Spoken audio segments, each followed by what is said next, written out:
Hey everybody, welcome to Monday Night Live in Lexington, you guys. My name is Kathryn Kauffman, and I'm a psychic medium here in Lexington, Kentucky. Welcome to my every Monday night show. This is where we discuss what and who we are in this journey called life. Happy Monday, everybody. So if you live in the local area, today was a fabulous day. I didn't get out to enjoy any of it, but it was sunny and 76, 77. Wow, what happened to spring? What happened to spring? I'm just now getting my seeds started indoors. And I was listening to the news where they're having some major snowstorm on the West Coast. So that's concerning. Like, are we going to get that? And this puts an end to our wonderful weather. I don't know. Shout out in the comments if you've been following that and you know anything about it. Hey to Tony and Tiffany, good to see you guys tonight. Thanks for joining us. Thanks for being here on a Monday night. This is a show that everybody has asked for. I did do one in the past, but it wasn't a very good one, so I'm redoing it now. And there are several shows that I'm going to be redoing and retaking a fresh look at it. So let me let you guys know about my Patreon page really quick, just in case anybody wants to join. Let me play this quick blurb for you about it so that you can see all the benefits that go with it. Sorry, you guys on Instagram won't be able to see this.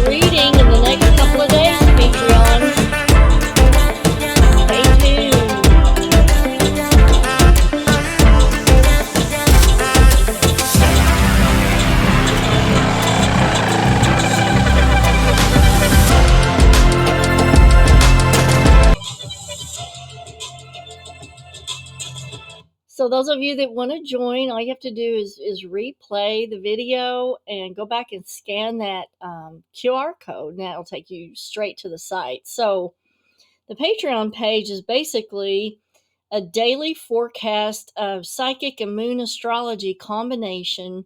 We go into what everybody's mood is going to be for the day, what the lucky number is for the day, what actions you should take for the day. What does the almanac say about the best energies of the day? We look at moon mansions and travel forecasts, and you get that daily for only $3 a month, which is less than the price of a latte. So that's a pretty good bargain. Tier 2 is where you get the daily forecasts and online teaching, downloadable PDFs and videos. And then tier 3, which is my VIP people, they get the daily forecast, the online teaching, and a monthly hour-long online hangout with me where they get to ask any kind of psychic question. So it's a really good deal. Let me check for people joining. Hey to Cindy Hall, good to see you. And Ina, good to see you tonight. And Janice, yes, I hope that you guys enjoy what I'm going to talk about. And I also am going to remind people that this is the last year I will be doing one-to-one tutoring for mediumship. So I have several students right now, and I can only take 2 more. And that's for the rest of the year.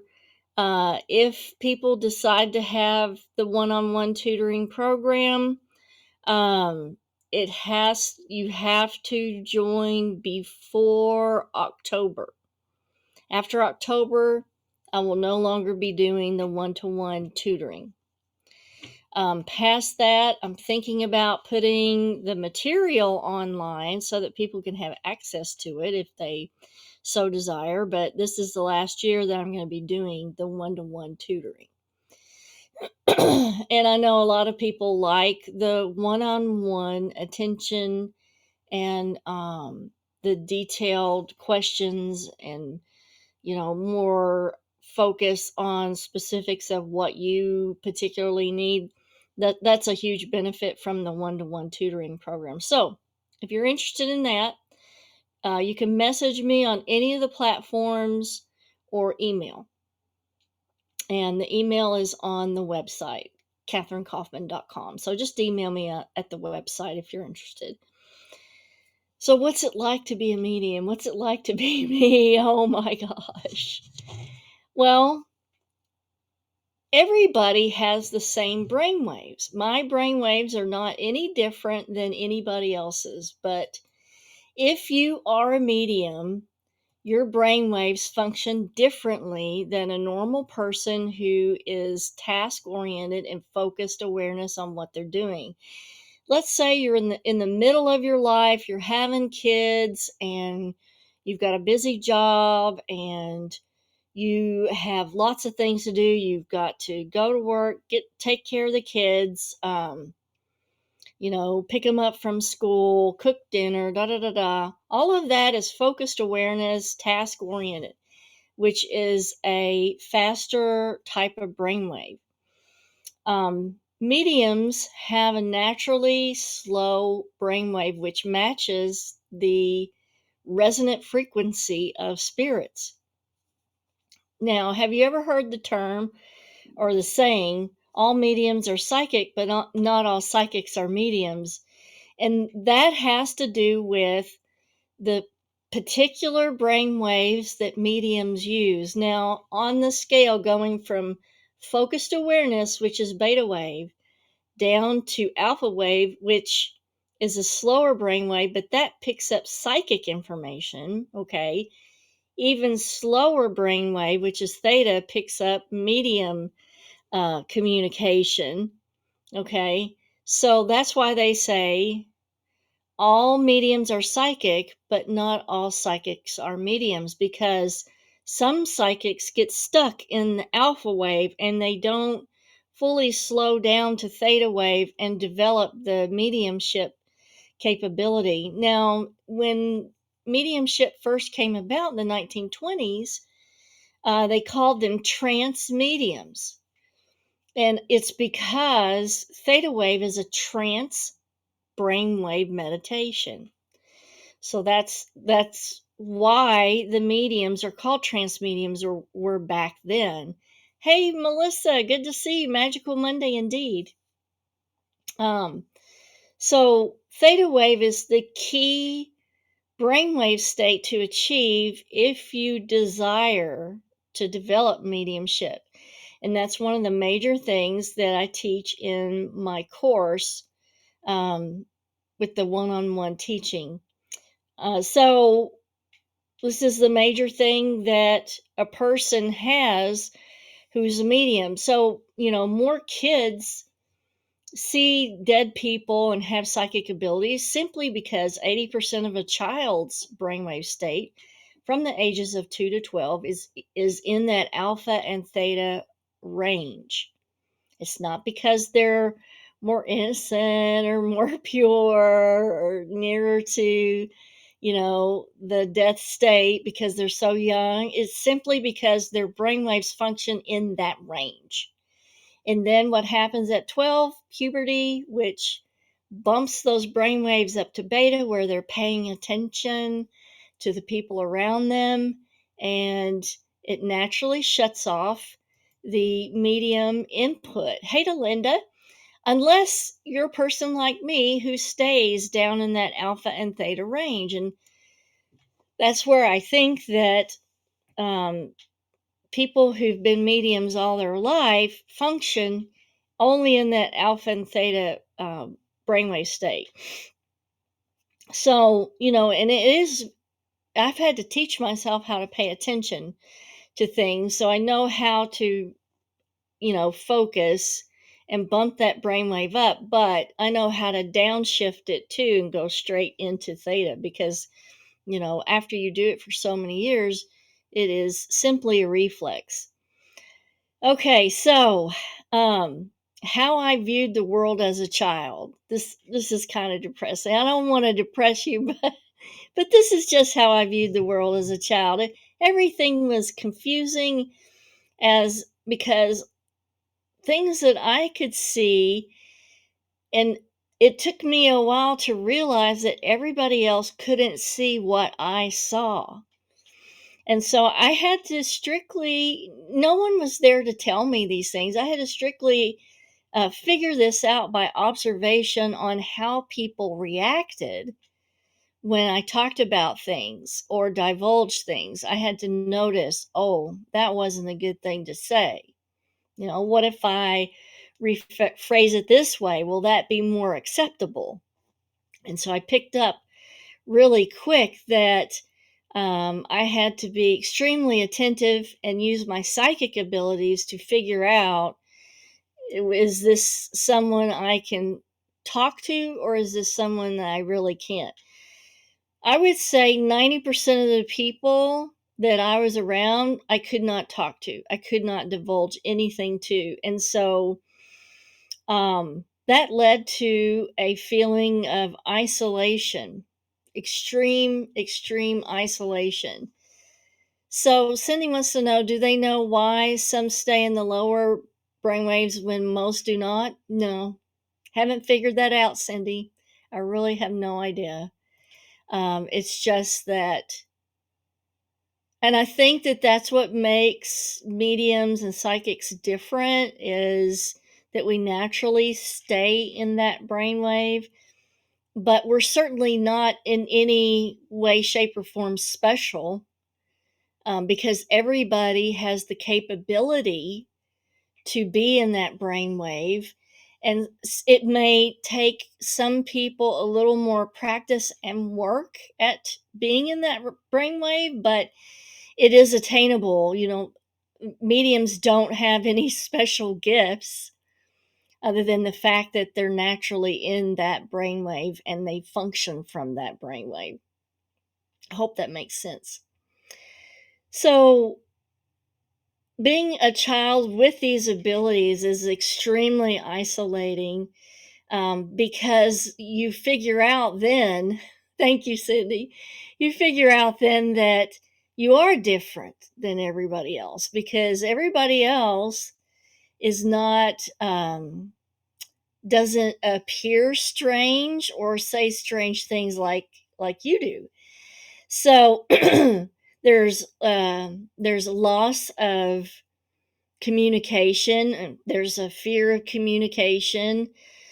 I didn't talk hardly at all for fear of saying the wrong thing and drawing attention to myself.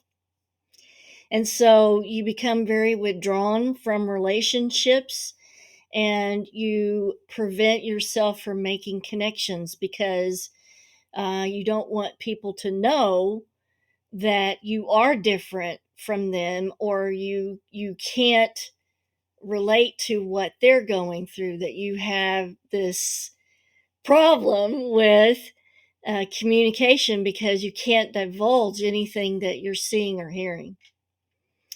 So there was a lot of withdrawal from relationships. So I'll tell you this, and this guy's been passed away a long time, and it's Dr. David Hoy. He was a pretty famous psychic in the 70s and 80s, I think. And he lived a couple miles from where my parents lived in Paducah. And I went to high school with one of his sons, and I developed relationship with them, and my mom took me to see them because I was having trouble relating to people and trying to figure out what to do with myself, how to manage. And my mother really didn't know what to do with me either because I would come up with stuff and I kept forgetting that she wasn't comfortable with hearing it. And so I would tell her things that were so specific, and then came to pass that she would get scared. And so she would say, Kathryn, don't tell me these things because you're scary. So she took me to see Dr. David Hoy and his wife. And Dr. Hoy basically taught me how to hide my abilities, how to function and appear normal, but be able to hide my abilities from everybody. So Melissa says, a friend I met in the workplace privately told me I was safe for her to share her abilities with me. She does not professional work with her talents. Yeah, it doesn't matter if you are professional or if you just, use your abilities every now and then for your own benefit, which is fine. You're not comfortable with just talking to anybody. So Dr. Hoy taught me how to disguise mistakes. Like, let's say I was in a room with one of my coworkers, and mistakes happen when you're tired or when you're sick. And because it's hard to actively keep up a guard on a block or a shield to not pick up everybody else's information, because I don't want to hear it. People will say, well, I don't want to be around you because I'm afraid you might pick up on something that I don't want you to know. Well, you know what? I don't want to know it either, you know?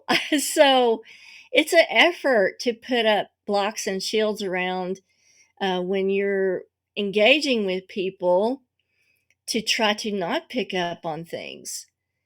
So Ina wants to know if any of my immediate family's mediums. Not my immediate family. It is hereditary. It does run in the female genetic line only because female is right brain dominant, and the right brain is what you're using to do mediumship. Now, there's a heavy psychic history in my family, and I did have two aunts that were both mediums in Graves County, Kentucky. But I did not get to interact with them a lot, so I didn't get to benefit from any of the advice that they might have given me. So back to the story. Let's say I'm at work and there's coworkers around me and I'm not feeling too good, so I'm not really blocking as well as I could be. And I pick up immediately on the fact that the person next to me is thinking about having spaghetti for dinner. And instead of Parmesan cheese on her spaghetti, she likes cheddar cheese. And a slip, I automatically say, wow, you're having spaghetti tonight and you put cheddar cheese on it? And you get the shocked look from your coworker going, how the did you know that? And so this is what Dr. Hoy told me. You go, really, real quick, you go, you know what? I think you mentioned that earlier this morning. So you see how that covered it up really quick. All right. So you learn to adapt the conversation to the slip ups that happen. So thank God for Dr. Hoy, because I would have been a very isolated, withdrawn person if they hadn't have helped me out. Now, the seeing and hearing people who have passed on, and it really depends on the spirits. They have varying levels of communication, from being able to just allow you to feel that they're there, or showing you a full apparition. It really depends on how adept that spirit is at communicating. Oh, Melissa wants to know when I decided I had mediumship talents. Okay, so this is a bizarre story. Thank you, Mitzi. When I was 4, I was sitting in my room and playing with my tea set. And all of a sudden, I heard breathing, heavy breathing. And even at 4, I was logical back then, and I was like, what the heck is going on? And so in my mind, I'm thinking, hmm, maybe you're just freaking yourself out, Kathryn. Maybe you're just listening to your own breathing. So I was thinking, okay, if that's the case, if I hold my breath, I won't be hearing this anymore. So, and then I logically, as a 4-year-old, figuring out if I hold my breath and it's still breathing, that means he is in the room with me. So that's exactly what I did. I held my breath, the breathing continued. And so it was at that point I knew that I wasn't alone and this wasn't a normal thing. This someone was there with me in the room. And then after that, there was just a successions of me saying, like information coming to me. Let's say my mom would talk about her mother, and I would hear in the back of my mind and see um, my grandfather doing something or saying something and telling my mother about it and her confirming it, but then that would upset her because that was something she could validate, which scared her because, like I said, her sisters were mediums, but I don't feel like that they were that close because my mom didn't really talk about them that much. Maybe went to see them once in a blue moon. And so I don't think she had direct experience with anybody who was a medium and dealing with their abilities, especially not your child. When your child does something like this, it's pretty freaky, I think, or it was for her anyway. So, over the years of me coming up with information that could be validated, that was me figuring out that, yes, I'm a medium, and what am I going to do with this? How am I going to be happy? How am I going to have relationships? How am I going to appear to be normal? How am I going to blend in? So it was a big struggle.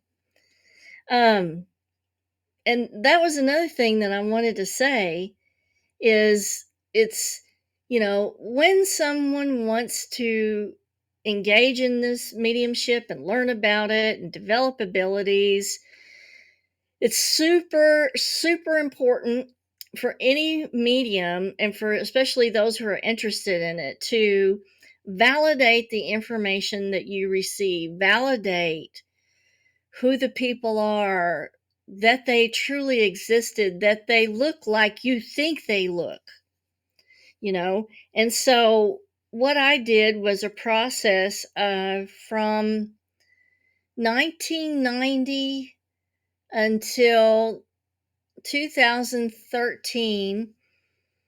I donated my time to paranormal groups and also to doing readings for improving my ability and also validating the information I got. And I didn't feel comfortable offering that to the public until 2013 when I opened my business and started doing readings full time as a professional.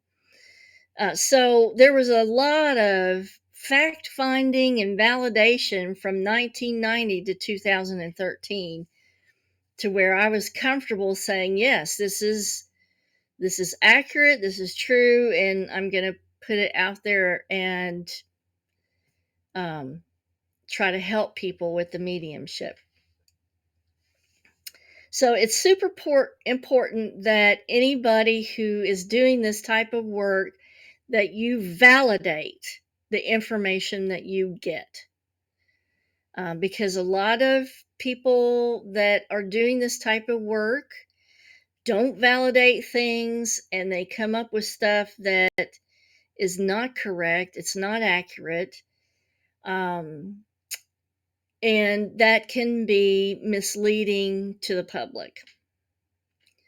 So, another thing is when you're looking for a medium, look at the reviews, but also look at or talk to people who've had a reading with that person. You know, ask what was the reading like? Did they get any specifics? Was it accurate? You know, try to find out a little information before you go to somebody. So, here's the challenges in giving a medium reading. Psychic reception is either by visual imagery, clairaudience, but also psychic empathy, which is feeling. Now, some spirits, the only way that they can communicate is through giving you a feeling about either something that happened to them or something that they went through. The feeling is the communication. And so if you, let's say you have somebody who committed suicide and they shot themselves in the left side of the head. If I'm doing a mediumship for communication with that person, I may get a migraine on this specific side of my head because that person, the only way that they can communicate what happened is through feeling. And once the feeling contacts with the physical, which is my physical body, there is an imprint of that vibration on the body cells. And this is part of the content that I teach in my mediumship course. Okay. Once that resonant imprint is made, you have a migraine. Okay. And when that spirit is done communicating and they move on from the session, the vibrational imprint is still there and you will still be sick. So that's why in I had to make the decision when I retired a few weeks back to not do any more mediumships because it's just too hard on my health at this point in time. So Ina wants to know, do you have dead people show up visibly? And if so, do they appear cut, shot like they do in movies, or do they appear healed however they passed? I hate to say it, but most of the time they show up pretty mangled and horrific. And yes, they show up visibly. So that's another challenge on being a medium is they show up at all hours of the night. And so sometimes it is very difficult to get sleep or to be well rested because you are constantly being um, bombarded with this information that a spirit wants to have somebody know. So Janice wants to know, is it exhausting and how do you rest and regroup? I use my binaural beats to sleep at night. I have a headband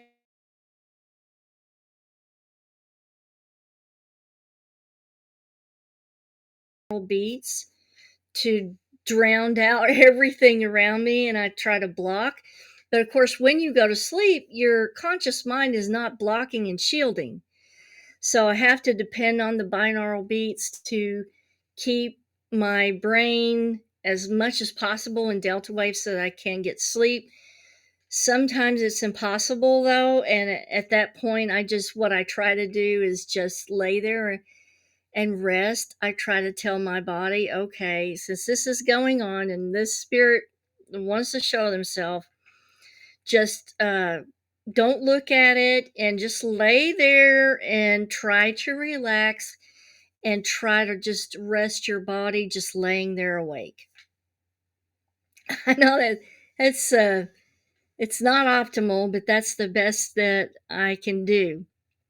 Now, when you are receiving that feeling from a spirit and it is impacting you negatively, um, your body actually entrains to that negative vibration that's passed along to you from the spirit. So, I do sometimes like to use a singing bowl, Tibetan singing bowl, and vibrationally try to clear out my body from these negative vibrations that are picked up from spirits who've died in a tragic way. And then another thing about these days, and I really want to impress on everybody about this. I have noticed that there's a dramatic increase in people who've passed from drug abuse and accidental overdose. And so if you know of anybody who's using or at risk of this, we need to turn this around somehow, some way, because I've noticed a huge increase in mediumships that have to do with people who have had overdoses and died tragically from that. So Melissa wants to know, have you met spirits that you developed ongoing positive relationships with? Yes, absolutely. I absolutely have. And there are some that I look forward to communicating with when their families come in. I'm excited to get to communicate with that person who's passed on. So yes, it can be very positive too. Now, the information that you receive in a mediumship, it comes in bits and pieces. Here's one of the detriments of doing mediumship. For me, I don't know about other people, but for me, it comes in bits and pieces, and it's not complete. And for some reason, I don't get names unless it is a murder. Now, I have no idea why that is, but that's one of the challenging things about doing the mediumship because of the way that it's presented on TV. And you have to understand what's on TV is made for TV, and it's not necessarily in a realistic light. Because what I get is bits and pieces, but the bits and pieces are extremely specific. Like, for example, I did a mediumship for this lady, or young lady, and she wanted to communicate with her father.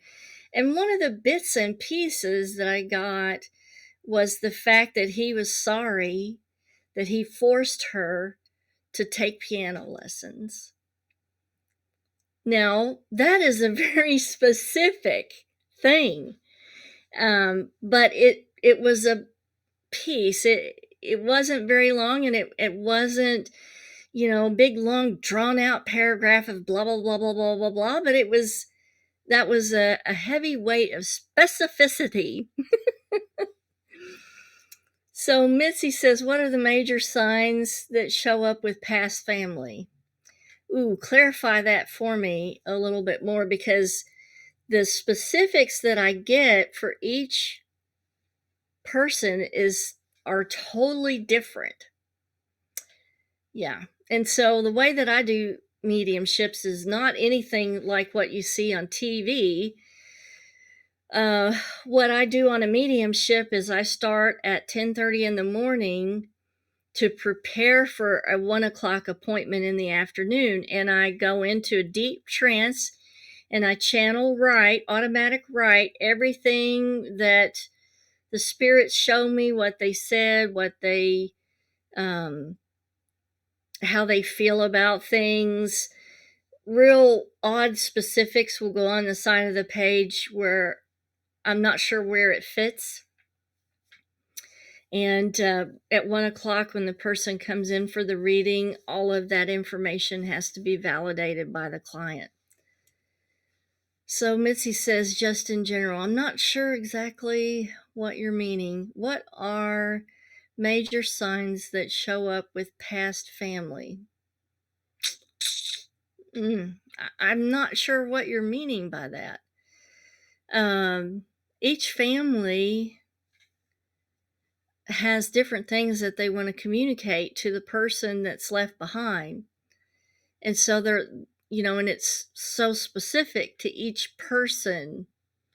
I'm not sure exactly what you're meaning.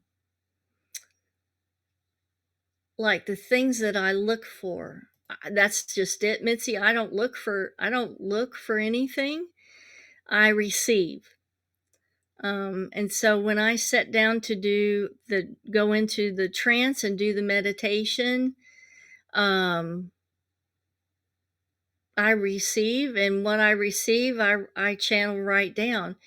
And it is different for every family. And I usually have 4 pages of information that has to be validated about each person that has shown up for that client that comes in. So Beth said that her mom spoke her name. That's awesome. And not a lot of people get that, Beth. And that's probably really special that your mom was able to do that. Okay. So again, the information is not complete and it comes in bits and pieces. The challenge of interpretation of the visual message, because the communication is symbolic, it can be like a puzzle that both myself and the client have to figure out. And so let me give you an example of that. I was doing the mediumship for a lady, and the description of the second person that came through was a description. I felt like a grandfather to me, and that's what the feeling was. So that's what I channeled down. This feeling is the feeling of a grandfather. And something that they were showing me on the side in the back of my mind was one of those little Fisher Price lawnmowers that has the little pop balls in it that when you roll it across the carpet, it goes pop, pop, pop, pop. And both myself and the client couldn't figure out what they were trying to get across with this little Fisher Price lawnmower. And she said, well, the second person I think is my grandfather because the description sounds like him. And I was clueless as to why they were showing me this Fisher Price lawnmower. And I said, to the lady, I said, it goes pop, pop, pop when you scoot it across the carpet. And she goes, that's what it is. We called him Pop. And so sometimes the stuff that comes in is significant, but you don't know why. And so, it's sort of like we have to work together to figure out what things mean. Special shout out to my old buddy over here on Instagram, Sarah. Good to see you. Awesome to see you.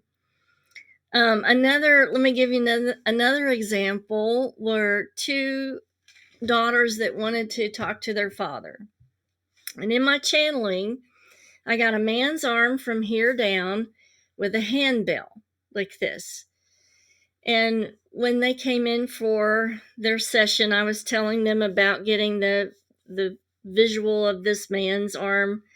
And they said, yes, that was their father that they wanted to talk to. And that they were in disposition of his house and they were clearing things out and boxing things up, and the front doorbell kept going off. So they thought, okay, there's a short in the electronics. So they disconnected the doorbell and put it on the living room table. And even on the living room table, without any electrical source, the doorbell kept going off.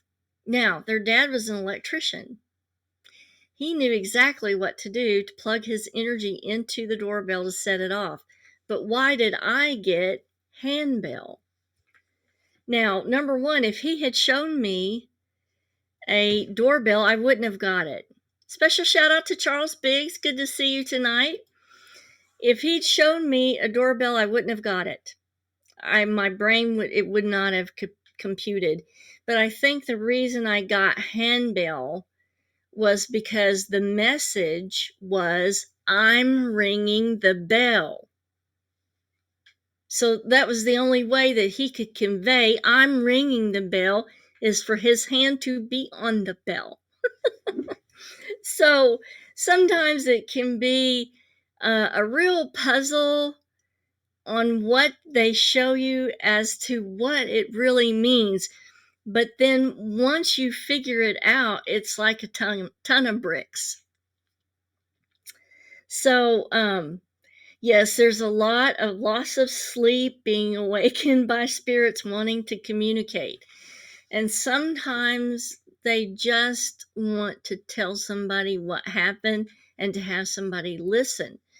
So a lot of paranormal activity can be rectified simply by allowing the spirit to tell someone what happened, because there's a pressure or a need by that spirit to want to tell somebody what happened to him, because, they will assume that no one knows what happened. And so sometimes when they get to tell somebody exactly what happened, that relieves that pressure, and then they can transition to their destiny. That's super important to use psychic protection, blocks, and shields as a medium to have some kind of normal life. And so I have a lot of people who have medium abilities, and they're a little crazy, I think, because they simply don't block and shield, and they don't have any normalcy, and they can't distinguish reality from illusion. So Eileen says, there has been several occasions when my Yorkie has jumped into my lap as she watches something which I can't see moving about the house. It has terrified her. The last time it happened, I had rescued a dog in my home that was also watching it. I've never felt threatened by anything in my home, but it concerns me that she's afraid of it. So much that I hesitated leaving her at home alone. How do you feel about this?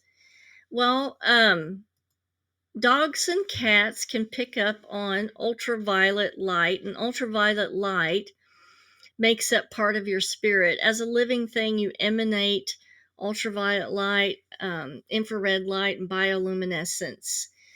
Every strand of DNA in your body holds exactly 1,000 light photons.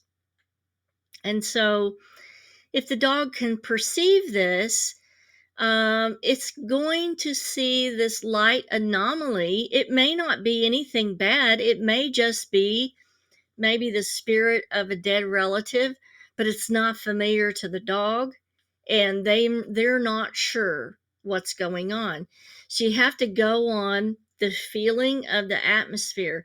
How does it feel to your gut feeling, your own psychic ability? Does your psychic ability, is it alarmed, or are you relaxed and calm? So you have to foster confidence in the animal who's scared, because what they're seeing doesn't look normal to them, or it may be somebody that they're not familiar with. So you just have to be very reassuring to the pet and make them feel like, okay, that this is a normal thing and this is okay. But really check in with your gut feeling to see, is this something I need to be concerned about, or is this something I need to foster some confidence in the pet? So Tracy wants to know, I just got here. So sorry if you answered this question, but I must know, have you ever helped police with murder investigations? No. They don't want to talk to psychics, and they don't want to have anything to do. And that, that's fine. I get asked a lot by families and friends of families to get involved, but um, if there was any possibility that me being involved would be a detriment to the investigation, I can't do that. Plus, um, you know, it is a very hugely negative energy that does take a toll, physical toll on the medium. So there are mediums that work with the police, but in this area of Kentucky, I've not been approached by any law enforcement to help on a case. And if I did help, it would have to be um, okay, sanctioned, and included with the investigation for me to be feel okay with that. All right. That's about it for this evening, guys and gals. I'm going to put this old body to bed. I hope you guys have a fabulous week. It's supposed to be 60-ish till the latter part of the week, and I hope you guys get out to enjoy a little bit of it. And until next week, kisses from Kentucky, and I will see you guys later.